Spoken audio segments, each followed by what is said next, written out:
restful day, or we did have a restful day, depending on what sector you find yourself. But as we say, this is the new norm. We should make the most of it as possible. So making the most of it as possible, from the financial standpoint, when we look at it, and we are all learning as the government rolls out a lot of new rules.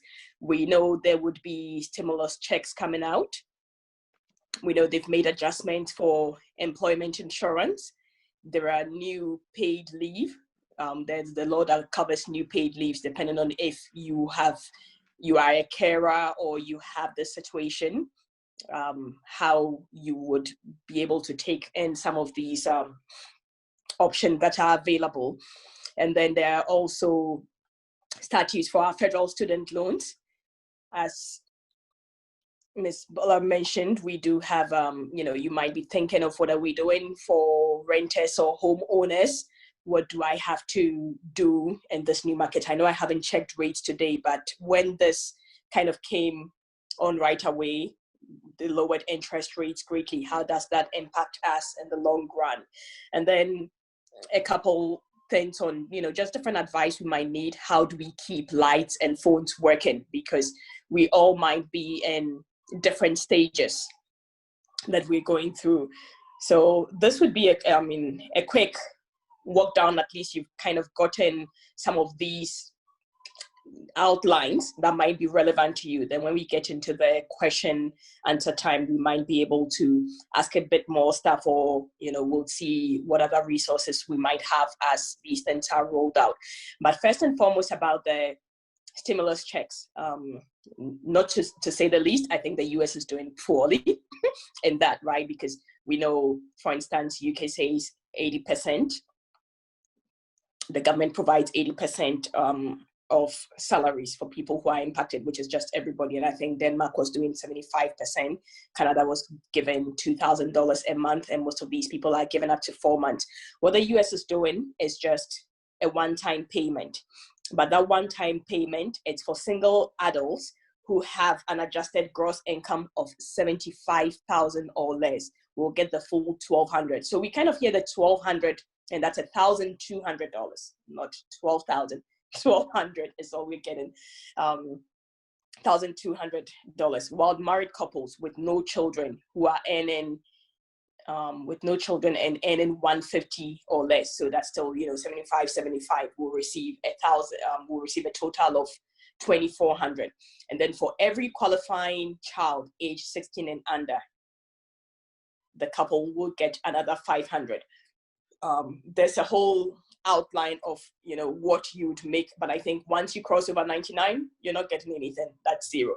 Otherwise, it goes down to 900, 600 at various stages. So we'll just have to see where it is that we fall in. From what we've heard, this is going to be coming out within the next 3 weeks. It would easily come out from it would be direct deposit. So once you've already once you've already filed your taxes for the year or last year, those are the guidelines they would use, and that's the way in which they're going to reach you. So they will just send those things out. And I think if you are not in that category and you haven't filed your taxes, maybe it would be in your best interest to file it quickly. Not to mention, we have tax filing has been deferred from April 15th. We have an additional 3 months. And then if you're a business also and you owe taxes, you can actually, I think that's like a 6-month period of when you can wait and pay it back. But you still have to go ahead and do your filing, and then you would get those exemptions or defer your payment as and when you are eligible to do that. You would need a valid social security number to collect the payment. And if Internal Revenue Service already has your bank information account, they will transfer it out quickly. So when you look at your circumstance, if you haven't filed your 2019 taxes and you think 2019, you might stand a better chance of getting this stimulus package, you might fall within the right bracket, then just hurry up and file it so that within this period, they'll be able to send that to you.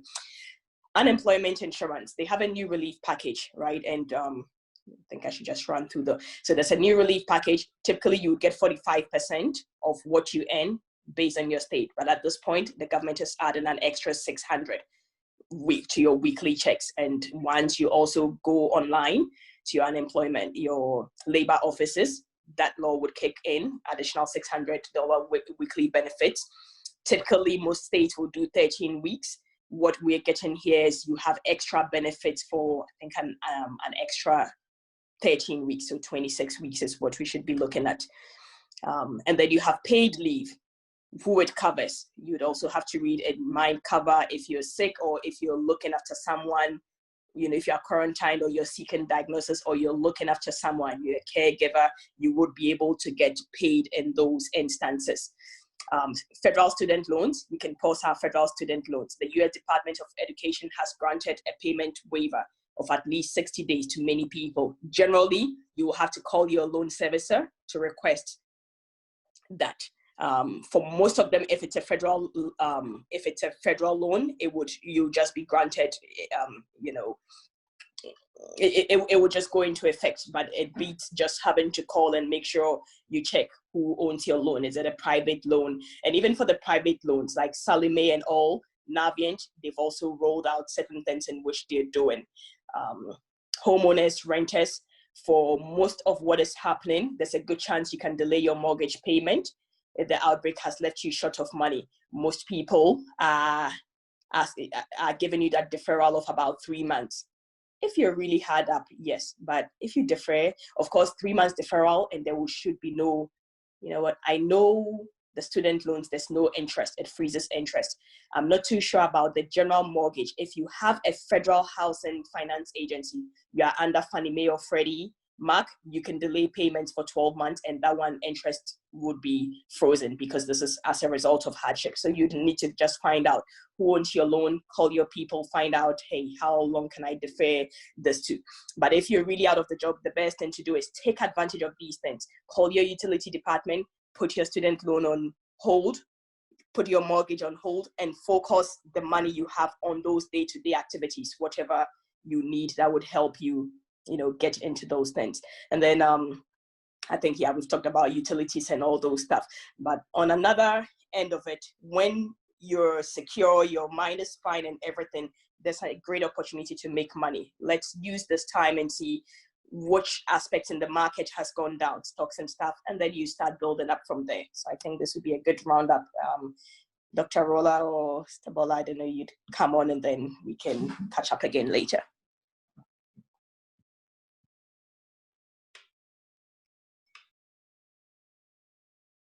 Are we there, Dr. Rolla?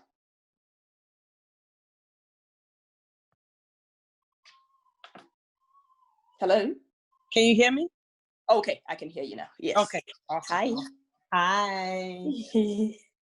Are we good? Is our moderator going to say something or should I just go ahead? I think you could go ahead then, because I couldn't hear her. Yeah. Oh, you couldn't hear. Okay. Oh, sorry, I was on mute. Yes, you're welcome, Dr. Rolla. Thank you so much. Tell us a little bit about what you do and then take it away. You have 10 minutes. Okay. So my name is, for those of us who are Nigerian, my full name is Rolla Ketomori, but online I'm Ask Dr. Rolla. So short form, ROLA. Psychologist. I worked as a psychologist for 15 years, actually be 15 years, psychologist 15 years, really mental health services for over 20. I've treated children, adults in the community, in private practice. I've also worked in the prison system with male felons for 7 years, both in California and in Georgia. About 10 years ago, I had a radio show in California, so I've done quite a bit of sharing mental health information to faith communities and really the general public. Now I have a YouTube channel, so if you want to check me out, it's Ask Dr. Rolla, ASKDRROLA. I'm active on Instagram and Facebook, ASKDRROLA. So again, I'm a person of faith. I gave my life to the Lord many years ago. So even as I share psychology, I see it as a tool to be able to encourage people and for people who believe in God and who have faith to understand that God really does care about how they feel. Oftentimes I think in Christianity, we're just told to just suck it all up and the more I look at the scripture, the more I understand that God truly does care and he empathizes with us when we go through. So thank you so much, Sister Bola, parenting initiatives for having me here. I appreciate your resources and initiatives. So I'm just not going to take too much of our time, but I'm going to just delve into some things very quickly. I think the way to go for me, because there's so much to talk about, is to start with a little bit about how this kind of stress affects us psychologically, both in the short term and the long term. There is absolutely nothing wrong in believing in God, in believing that God will bring about a miracle. But when we look to the scriptures, we understand that sometimes some things happen immediately and God removes the problem. And in some situations, people had to wait for years or go through some very difficult processes before they got the things they wanted. And that is what COVID-19 is. It is a stress that is chronic, that is long-term. It is not that things will not get better, but the reality is it's a chronic issue that even the medical experts are not, they're not fully certain. To be honest, they're not about when this is going to end. Evidently, we haven't had a lot of preparation. What the scientists are saying is that this virus is very new to the human body. So even in understanding how it interacts, why somebody is sick or the other is not, why men and women contract this infection at the same rate and men die more than women, so many complexities. What the underlying medical condition is very complex. What that means is we're in uncertain times. And we don't want to minimize the impact of uncertainty on our lives as people, especially those of us that have been blessed. We live in the United States, we live in Nigeria. We can pretty much call our shots, or different parts of the world where you had at least, I know sometimes we think we're struggling, but the reality is when compared to many people in the world, we're living above the standard. There are people right now in slums in India that 1,400 people share one toilet. Social distances is not possible in their communities, but many of us have been used to things working out. We know what to do. Now we don't. What do you do as a human being and a person who believes in faith and in positive things and a positive outcome in times like this? You have to roll with the punches. You cannot be so caught up with, oh, in the name of Jesus, this is how it's going to be, and then start saying things or building the hope of people around you in such a way that can actually make them feel defeated. So if you say, I heard from a prophet that COVID-19 is disappearing in 24 hours, and then in 24 hours, more people die, that can raise more anxiety and cause people to feel more helpless. So what do we do? One of the things I would say you need to realize is that when you're dealing with a problem that is long-term, you must begin to look inside. Ironically, and very interestingly, most of the things that they're telling us to do to make us safe is actually a problem for us psychologically, right? They tell us to stay indoors. That's a problem because we may not be interacting with people as much. They're telling us to maintain social distance. When you maintain social distance, if you're not careful and you make it social, you may end up being lonely and isolated, and that increases the risk of anxiety and depression. For elderly people, that increases the risk of dementia and heart issues. So all the things they're telling us to do to make us safe, we have to now create a new norm. And the new norm is I might be separate from you by 6 feet, but I got to connect with you socially. And this tragic thing for us as people in this time of our lives is because of technology and how fast life is, before COVID-19, they said that more people are lonely than have ever been in the history of mankind. Because now we can get along without even connecting with people. We can go online, we can connect, we can go to work, we can work from home. But COVID-19 demands that we have good and healthy social connections. And I believe that is one of the greatest challenges we face. We must become social. And social connection is not by passively looking through social media to see what people are posting. You can go on social media, but you probably want to go on it and make sure you're actually connecting. Send a message to somebody, ask how they're doing. If you're getting into arguments, if you're criticizing people, if you're doing things in there that is making you feel sad or hopeless or critical, you may actually be breaking down the very fabric of what you have left in terms of social relations. That's a problem. You don't want to do that. So we need now to take a place of how do we build social connections? We don't have a lot of time. That's what I want you to start thinking about in this period. You may need to have family meetings in your family. Have a cheat sheet of all the signs of COVID-19 and decide if anybody's showing these symptoms, we're going to call the doctor. When you have the action plan, what does that do? It makes you somewhat take your mind off COVID-19 for a minute and make the best of what you have. So if you have the signs posted somewhere in the house and people check it, it can be calming to say, if I have this symptom, I'm going to call. That can give you, and this is the number I'm going to call. This is my doctor's number. This is the nurse's advice line through my medical insurance. As a family, come together and talk about it, but talk about it in a way that is constructive. When we're going through challenges, we want to make sure that we're not just ruminating. Even sometimes the prayers we offer are anxiety ridden. Oh my God, in the name of Jesus, we bind this, but it's not problem focused. And that's why my friend Afra is on here.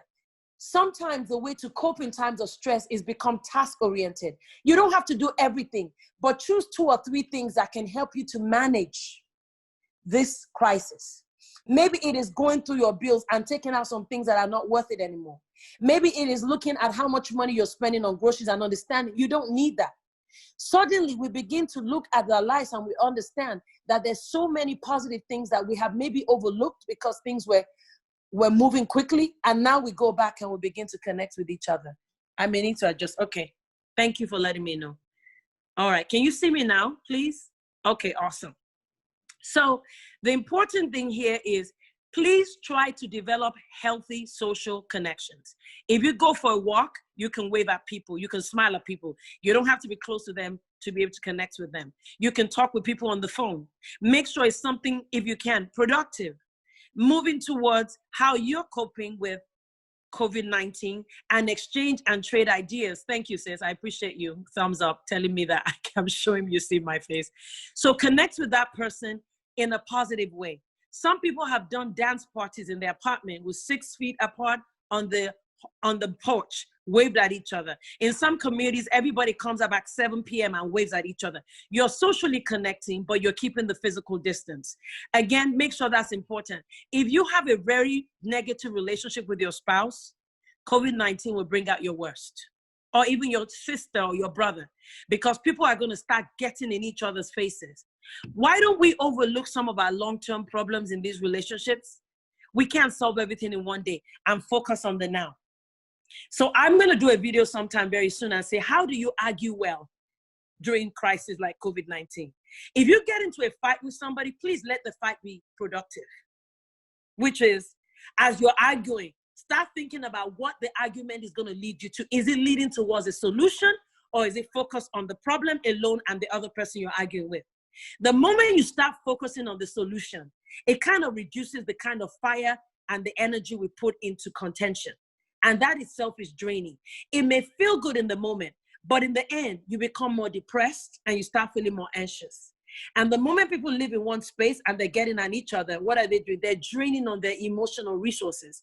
You want to understand that in times of crisis, you need to take care of your emotional bank. So social relationships, make sure your arguments are more productive. Focus less on don't blame anybody right now, because if you didn't solve the problem before COVID-19, it's not going to get solved in one argument. What can we do now to mitigate the stress and mitigate the problems we have now? Who do we need to call? Make a note of all the things you do. Make a list. Choose 2 or 3 things from that list and decide, this is what I'm going to do today. Write down who you talk to, have your book of to-do. Makes you feel like you're accomplishing something, even though you can't go out and do a lot of things. I also want you to pay attention to the fact that in this time, it's good to have projects, but you want to make sure you rest well. Nothing as critical, we call it vegetative symptoms in psychology, where you go to bed on time, set most of the time regular bedtimes. When your body is rested, you're less likely to be depressed and anxious. Why? Because your body is rejuvenated. Focus on eating foods that are light, healthy. Fill your plate with vegetables and fruit. If you take a walk just for 20 minutes a day, it doesn't even have to be hard. Take that walk, come back home. Also, give the other people in your life a little bit of a break. It's okay for every hour of the day not to be consumed with activities. Find some things like board games. Some people are doing board games online.